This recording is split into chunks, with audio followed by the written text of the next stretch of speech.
ഇപ്പോൾ കുട്ടി സഖാവാണ് അല്ലെങ്കിൽ സഖാക്കളുടെ ടീമാണ് ഇപ്പോൾ ട്രെൻഡിങ്ങിലുള്ളത്.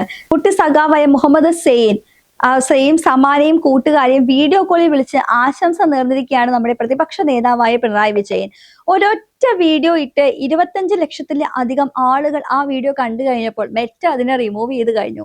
ആ റിമൂവ് ചെയ്ത് കളഞ്ഞതിന്റെ കാര്യം വേറൊന്നുമല്ല, ഇത്ര വയസ്സിൽ താഴെയുള്ള കുട്ടികൾ ഇത്തരത്തിൽ ഇൻസ്റ്റാഗ്രാം യൂസ് ചെയ്യുന്നത് തന്നെ തെറ്റാണ്. അപ്പൊ അതുകൊണ്ട് ആ പ്രായപരിധിയുടെ അതുകൊണ്ട് മാത്രമാണ് ആ വീഡിയോ റിമൂവ് ചെയ്ത് കളഞ്ഞത്. ആ വീഡിയോ റിമൂവ് ചെയ്ത് കളഞ്ഞതിനെ പോലും ഇത്രയ്ക്ക് പേടിയാണോ, ഒരു പിഞ്ചു കുഞ്ഞുങ്ങൾ ഇത്രത്തോളം പേടിയാണോ, അവരുടെ സൗണ്ട് നിങ്ങൾക്കൊക്കെ പേടിയാണോ എന്നാണ് വി.ഡി. സതീശനോടും അതുപോലെ ബാക്കിയുള്ള മന്ത്രിമാരോടും സംഘപരിവാറിനോടൊക്കെ ഈ സഖാക്കന്മാർ, അതായത് തല മുതിർന്ന കുറച്ച് സഖാക്കന്മാരുണ്ടല്ലോ, അവർ ചോദിക്കുന്നത്. യഥാർത്ഥത്തിൽ ശരിക്കും വെട്ടം മുറിവഴിക്കൽ കളത്തിൽ പറമ്പിൽ സൈനുൽ ആദിബിന്റെ മകൻ ബാലസംഘം യൂണിറ്റ് ജോയിന്റ് സെക്രട്ടറിയുമായ സമാന്റെ ഇൻസ്റ്റഗ്രാമിലെ കുട്ടി സഖാവ് പേജാണ് മെറ്റ കഴിഞ്ഞ ദിവസം പൂട്ടിച്ചത്. എന്താണെങ്കിലും പിള്ളേര് വൈറലായി, പിള്ളേർക്ക് സ്വന്തമായിട്ട് പാർട്ടി ഓഫീസൊക്കെ ഉണ്ട്. ഇത് ഒരു കണക്കിന് നമ്മൾ മറ്റൊരു വശം ആലോചിച്ച് നോക്കുമ്പോൾ ഇതൊക്കെ നമ്മൾ പണ്ട് കുഞ്ഞുനാളിൽ ചട്ടിയും കലമൊക്കെ എടുത്ത് വെച്ച് അരിയും അതൊക്കെ വേവിക്കുന്ന പോലത്തെ ഒരു പരിപാടി പോലെ തന്നെയാണ് പിള്ളേർ ഇവിടെ കണക്കാക്കിക്കുന്നത്. അതായത് പിള്ളേരോട് ചോദിച്ചാൽ പിള്ളേര് ചങ്കിലാണ് ചൈന, അതായത് നിങ്ങൾക്ക് മെറ്റേന്ന് അത് പൂട്ടിച്ചു കളയാൻ പറ്റും, പക്ഷെ പാട്ട് നമ്മുടെ നെഞ്ചിലാണെന്നൊക്കെയാണ് പറയുന്നത്. യഥാർത്ഥത്തിൽ ഈ കുട്ടി സഖാക്കന്മാരെ കൊണ്ട് ആരെങ്കിലും പറയുന്നതാണോ എന്ന് ചോദിച്ചു കഴിഞ്ഞാൽ ഈ കുട്ടി സഖാക്കന്മാർക്ക് ഇതിനേക്കാൾ വലിയ ധാരണയൊന്നുമില്ല. കാരണം പിള്ളേരാണ്, പിള്ളേർക്ക് ഇപ്പോ വ്യക്തമായ പാർട്ടി ഉണ്ടെന്നൊക്കെയാണ് പറയുന്നത്. ഇപ്പൊ വിവരമില്ലാത്ത കുട്ടികൾ, അത് ചെറിയ പ്രായത്തില് കുട്ടികൾ എന്തെങ്കിലുമൊക്കെ കാട്ടി കൂട്ടുമ്പോൾ അതിനെ തെറ്റിദ്ധരുത്തി കൊടുക്കുകയാണ് യഥാർത്ഥത്തിൽ ചെയ്യേണ്ടത്. പക്ഷെ ഇവിടെ നേരെ തിരിച്ചാണ് ഉണ്ടായത്.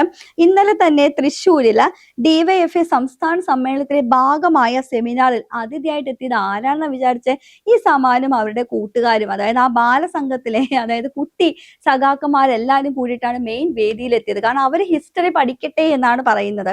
എന്ത് ഹിസ്റ്ററിയാണ് ഇവരിന്ന് പഠിക്കാനുള്ളത്? ഇത്രയും നാളും സ്വാതന്ത്ര്യ ദിനത്തിൽ കരിദിനമായിട്ട് ആചരിച്ചുകൊണ്ടിരുന്ന ഇവരുടെ ഹിസ്റ്ററി ആണോ ഈ പിള്ളേര് പഠിക്കേണ്ടത്? അതോ കോൺഗ്രസ്സുകാർ തന്നെ സ്വാതന്ത്ര്യ സമര കാലത്ത് ഇവിടുത്തെ കമ്മ്യൂണിസ്റ്റുകാരെ പറഞ്ഞിരുന്നത് എന്താണെന്നോ? ഒറ്റുകാര് എന്നാണ് പറയുന്നത്. ആ ഒറ്റുകാരുടെ തിയറിയാണോ ഇവർ പഠിക്കേണ്ടത്? അതോ കാൾമാർക്സിന്റെ തിയറിയാണോ പഠിക്കേണ്ടത്? ക്യാപിറ്റൽ എന്ന ബുക്കാണ് ഇവർ പഠിക്കേണ്ടത്? എന്താണ് ഇവർ ശരിക്കും പഠിക്കേണ്ടത്? ഈ കുട്ടികൾക്ക് പഠിക്കാനായിട്ടുള്ള എന്ത് മൂല്യമാണ് ഇപ്പോഴത്തെ ഈ പാർട്ടിക്ക് ഉള്ളത്? എന്ത് ആദർശമാണ് ഇപ്പോഴത്തെ ഈ പാർട്ടിക്ക് ഉള്ളതെന്ന് ചോദിച്ചു കഴിഞ്ഞാൽ ഇവിടെയുള്ള ആളുകൾ ബബ്ബ അടിക്കും. ഇതാണ് ഇവിടുത്തെ കമ്മ്യൂണിസ്റ്റ് പാർട്ടിയുടെ നയം എന്ന് പറയുന്നത്. കാരണം ഒരു വാക്ക് പറഞ്ഞാൽ അല്ലെങ്കിൽ ഒരു പ്രസ്താവന പറഞ്ഞാൽ 24 മണിക്കൂർ പോലും ആ പ്രസ്താവനയ്ക്ക് ആയുസ് ഉണ്ടാവില്ല. കാരണം അവിടുന്ന് വിളി വരും, ഇവിടുന്ന് വിളി വരും. കുറച്ച് കഴിയുമ്പോൾ ആ ഒരു പ്രസ്താവന ആര് എന്ത് എപ്പോ പറഞ്ഞു എന്നായി. കാരണം ഈ നമുക്കറിയാം, പിണറായി വിജയന്റെ മകളുടെ വീട്ടില്, അതായത് മകൾക്ക് ED അന്വേഷിക്കാൻ വേണ്ടി വന്നു കഴിഞ്ഞപ്പോൾ, അത് പിണറായി വിജയന്റെ വസതിയിലായിരുന്നു വന്നത്. ആ ഒരു സമയത്ത് MV ഗോവിന്ദനാണ് ഒരു ആഹ്വാനം നടത്തിയത്. ഇത് നമ്മൾ നേരിടും എന്ന് പറഞ്ഞു. ആ നേരിടുന്നു പറഞ്ഞു കഴിഞ്ഞപ്പോൾ എല്ലാവരും, അതായത് പാർട്ടിയിലെ സഖാക്കന്മാരും അതായത് അണികളും അടിമകൾ എല്ലാവരും ഉണ്ടായിരുന്നു. പക്ഷെ ആ അടിമകളെല്ലാം ഇന്ന് അകത്താണ്. UAP കുറ്റം ചുമത്തും എന്നൊക്കെയാണ് അറിയുന്നത്. അങ്ങനെ ചുമത്തിക്കഴിഞ്ഞാൽ അടിമകൾക്കൊന്നും പുറലോകം പോലും കാണാൻ പറ്റാത്ത അവസ്ഥയാണ്. പക്ഷേ എന്താണ് സംഭവിച്ചത്? റഹീം എന്ന് പറഞ്ഞത്, അതായത് ED വന്ന വാഹനത്തിലെ കല്ല് വരെ ഇവർ തല്ലിപ്പൊളിച്ചതാണ്. കാരണം ആ വണ്ടി ഓടിച്ചു വന്ന ആ ഒരു വ്യക്തി എന്ന് പറഞ്ഞ ഡ്രൈവർ എന്ന് പറഞ്ഞ ആള് DYFI-കാരനായിരുന്നു. ആ DYFI-കാരന്റെ വണ്ടി തല്ലി പൊളിച്ചു വന്ന് റഹീം പറഞ്ഞാൽ ഞങ്ങൾ നന്നാക്കി കൊടുക്കാം, ഇതിന്റെ ചുമതല ഞങ്ങൾ ഏറ്റെടുക്കാം എന്ന് പറഞ്ഞു. കുറച്ച് കഴിഞ്ഞപ്പോൾ അത് നേരത്തേക്ക് ഞങ്ങൾ ഇതിനെ മാറ്റി കൊടുക്കുന്നത്, അങ്ങനെ ഒരു വർത്തമാനമായി. അതായത് പിന്നെ ഏറ്റവും വലിയ ബഹുവിശേഷം എന്താന്ന് വെച്ച് കഴിഞ്ഞാൽ, ആ ഒരു സമയത്ത് MV ഗോവിന്ദൻ പറഞ്ഞതാണ് ED വന്ന സമയത്ത് തന്നെ അത് ചില്ല് പൊട്ടിയായിരുന്നു വന്നുകൊണ്ടിരുന്നതെന്ന്. നമുക്ക് അന്ധമായിട്ടുള്ള ഒരു പാർട്ടിയിൽ വിശ്വാസവും ഇഷ്ടവും ആകാം, പക്ഷെ അത് നമ്മുടെ തലച്ചോറിനെ കാർന്ന് നിന്ന് കഴിഞ്ഞാൽ പിന്നെ നമുക്ക് വിശ്വാസമല്ല, എന്ത് പൊട്ടത്തരം ആ പാർട്ടി പറഞ്ഞാൽ നമ്മൾ അംഗീകരിക്കേണ്ട ഒരവസ്ഥയാണ്. അതിനെയാണ് നമ്മൾ ക്യാപ്സ്യൂൾ എന്ന് പറയുന്നത്. അപ്പൊ അതുകൊണ്ട് ഇപ്പൊ ഈ പിള്ളേര് കുട്ടി സഖാക്കന്മാരെ നിങ്ങളുടെ ഭാവിയിൽ ഒരു ക്യാപ്സ്യൂൾ ആക്കി വളർത്താനാണെങ്കിൽ നിങ്ങൾ ആയിക്കോളൂ. പക്ഷേ ഇപ്പോൾ നിങ്ങൾ ഔചിത്യപൂർവ്വം ചിന്തിക്കേണ്ടത് ആ കുട്ടികളെ പഠിക്കാൻ വിടുക എന്നതാണ്. കാരണം യഥാർത്ഥത്തിൽ കുട്ടികൾ ഹിസ്റ്ററി എന്താണെന്ന് പഠിക്കേണ്ടതുണ്ട്. കുട്ടികൾ ഒരു മാനിഫെസ്റ്റോയുടെ ഭാഗമായിട്ട് മാത്രമല്ല ഇപ്പോൾ പഠിക്കേണ്ടത്. കുട്ടികൾ ഈ നാട്ടിലുള്ള സംഭവങ്ങളെല്ലാം അറിഞ്ഞും കണ്ടും, അതായത് ഹിസ്റ്ററി എല്ലാം കണ്ടും കേട്ടും പഠിച്ചും മാത്രമാണ് ഒരു കുട്ടിക്ക് ഒരു നല്ലൊരു വ്യക്തിയായിട്ട് മാറാൻ പറ്റുകയുള്ളൂ. അപ്പൊ ഈ കുഞ്ഞു മനസ്സിൽ തന്നെ ഈ രാഷ്ട്രീയം കുത്തിക്കലർത്തി കൊടുക്കുന്ന വർത്തമാനങ്ങളുണ്ടല്ലോ, അതായത് ചങ്കിലെ ചൈനയാണ്, ചങ്കിലെ ചോരയാണ്, കുറച്ച് കഴിയുമ്പോൾ എഴുതി വെക്കാൻ വേണമെങ്കിൽ ഒരു 10-25 വയസ്സാകുമ്പോൾ ഇവർ ചിലപ്പോൾ ഈ പ്രസ്ഥാനത്തെ വരെ ഇവർ തള്ളിപ്പറയും. ചിലപ്പോൾ ചുവപ്പ് എന്നൊരു കൊടി പോലും ഇവിടെ കാണാൻ പറ്റിയെന്ന് പോലും വരത്തില്ല. കാരണം ഇക്കണക്കിന് പോയി കഴിഞ്ഞാൽ പാർട്ടിന് എവിടെയും ഉണ്ടാവുമെന്ന് യാതൊരു ഉറപ്പും പറയാനില്ല. കാരണം ഇവിടെ ഭരണ തുടർച്ച ഉണ്ടാവും എന്ന് പറഞ്ഞാൽ ഭരണ തുടർച്ച പുറത്ത് പോയിട്ടുണ്ടെങ്കിൽ ഇവിടെ പ്രീണ രാഷ്ട്രീയം കൊണ്ട് മാത്രമാണ്. തെറ്റ് തിരുത്താൻ വേണ്ടി കേരള ജനത ഒരു അവസരം കൊടുത്തിരുന്നു. പക്ഷെ ആ തെറ്റിൽ നിന്ന് പിന്നെയും തെറ്റിലേക്ക് ഇവർ പോവുകയാണ് ചെയ്തത്. ഇപ്പോഴും പ്രതിപക്ഷത്തിരിക്കുമ്പോൾ ഭരണപക്ഷത്തിലെ ആളുകളെ പോയിന്റ് ഔട്ട് ചെയ്യുന്നുണ്ടെങ്കിലും ഇപ്പോഴും ഇവർ ഫോളോ ചെയ്യുന്ന പ്രീണന രാഷ്ട്രീയമാണ്. ഈ പ്രീണന രാഷ്ട്രീയത്തിന്റെ ഫലം തന്നെയാണ് ഇപ്പോൾ ഈ ചെറിയ കുട്ടികളുടെ മനസ്സിൽ പോലും ഇത് ഇഞ്ചക്ട് ചെയ്ത് കൊടുക്കുന്നത്. ഇഞ്ചക്ട് ചെയ്ത് കൊടുത്തതിന് ശരിക്കും പറഞ്ഞാൽ കമ്മ്യൂണിസം എന്ന് പറഞ്ഞൊരു മതമാണ്. ആ മതഭ്രാന്താണ് ശരിക്കും കമ്മ്യൂണിസ്റ്റിലേക്ക് പെട്ടുപോയി കഴിഞ്ഞാൽ. അപ്പൊ ഈ ചെറിയ കുട്ടികൾക്ക് പോലും ഈ ഒരു മതഭ്രാന്ത് കൈമാറി കൊടുക്കുകയാണ് ചെയ്തിരിക്കുന്നത്. യഥാർത്ഥത്തിൽ ഇപ്പോൾ ഈ പിള്ളേരെയൊക്കെ വലിയൊരു വാർത്തയാക്കി, ശരി പ്രതിപക്ഷ നേതാവൊക്കെ വിളിച്ചോട്ടെ, കാരണം അവരെ പറ്റി സംസാരിച്ചു, അത് പിള്ളേർക്ക് ഒരു ആവശ്യമാണ്.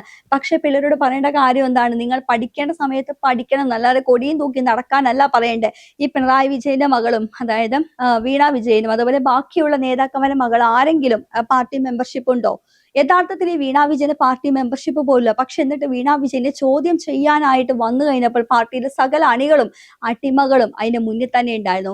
ആ അടിമകളും അണികളുമാണ് ഇന്ന് UAP കുറ്റം ചുമത്തി അകത്ത് കിടക്കുന്നത്. കണ്ടാൽ അറിയുന്ന 200-300 പേർക്കെതിരെ കേസ് എടുക്കാനാണ് പറഞ്ഞിരിക്കുന്നത്. ആ കണ്ടാൽ അറിയുന്ന 200-300 പേര് നമ്മൾ കണ്ട സകല സഖാക്കന്മാരുടെ പേരുകളൊന്നുമില്ല.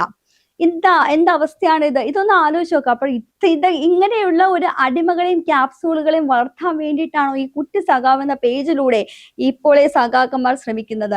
എന്താണെങ്കിലും ഈ പിള്ളേരെയൊക്കെ മുൻനിർത്തിയിട്ട് ഇപ്പൊ ഈ രാഷ്ട്രീയം കളിക്കുന്നുണ്ടല്ലോ, അത് വല്ലാത്തൊരു രാഷ്ട്രീയ കളി തന്നെയാണ്. കാരണം നിങ്ങൾ മറ്റുള്ളവരെ, അതായത് പള്ളിയല്ല പണിയണം, പള്ളിക്കൂടം ആകണം എന്നൊക്കെ വിളിച്ച് പാട്ടിലൂടെ എടുത്ത് പറയുമ്പോൾ ആ പള്ളിക്കൂടത്തിലേക്ക് പിള്ളേര് വരേണ്ടത് യാതൊരു പാർട്ടിയുടെ അനുഭാവം ഇല്ലാതെ പിള്ളേർ അവിടെ പഠിക്കണം എന്നുണ്ടെങ്കിൽ അങ്ങനത്തെ ഒരു വിദ്യാഭ്യാസമാണ് ഇവിടെ കൊടുക്കേണ്ടത്. അല്ലാതെ കുട്ടികളുടെ ഉള്ളിൽ തന്നെ ആ സഖാവ്, ചെങ്കൊടി എന്നുള്ള രീതിയിലല്ല നമ്മൾ കൊടുക്കേണ്ടത്. കാരണം ഇപ്പോഴത്തെ വിദ്യാഭ്യാസം എന്ന് പറയുന്നത് ഒരു പാർട്ടിക്കും കീഴടങ്ങാൻ പറ്റാത്ത രീതിയിൽ ആയിരിക്കണം. പക്ഷെ അങ്ങനെ തന്നെയാണ് വരുന്നത്. പക്ഷെ ഇപ്പോഴുള്ള പിള്ളേരുടെ മനസ്സിലേക്ക് പാർട്ടിയുടെ ഈ കൊടിയുടെ രൂപവും പാർട്ടിയുടെ ആളുകളും വെച്ച് ചേർത്ത് കൊടുക്കുമ്പോൾ അതിനൊക്കെ വളരെ വിരോധാഭാസമായിട്ട് നിങ്ങൾക്കത് തോന്നില്ല. എന്നിട്ട് ആ ഒരു അക്കൗണ്ട് പൂട്ടിച്ചു എന്ന് പറഞ്ഞിട്ട് നിങ്ങൾക്ക് ഇത്രയും പിഞ്ചു കുഞ്ഞുങ്ങൾ, നിങ്ങൾക്ക് ഇത്രയും പേടിയാണോ എന്ന്? നമുക്ക് മെറ്റയുടെ ഒരു പോളിസി ഉണ്ട്. ആ പോളിസി വെച്ചിട്ട് ഇത്ര വയസ്സിന് താഴെ ഇങ്ങനെയൊക്കെ സംസാരിക്കാൻ പാടില്ല എന്ന് മാത്രമല്ല, പിള്ളേർക്ക് അക്കൗണ്ട് തുടങ്ങാൻ പാടില്ല.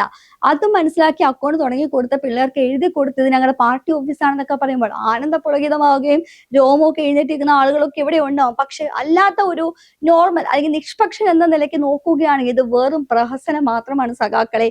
ഇതുകൊണ്ടൊന്നും നിങ്ങൾ ഇനി അടുത്ത 5 വർഷം കയറുന്ന ഒന്നും വിചാരിക്കേണ്ട.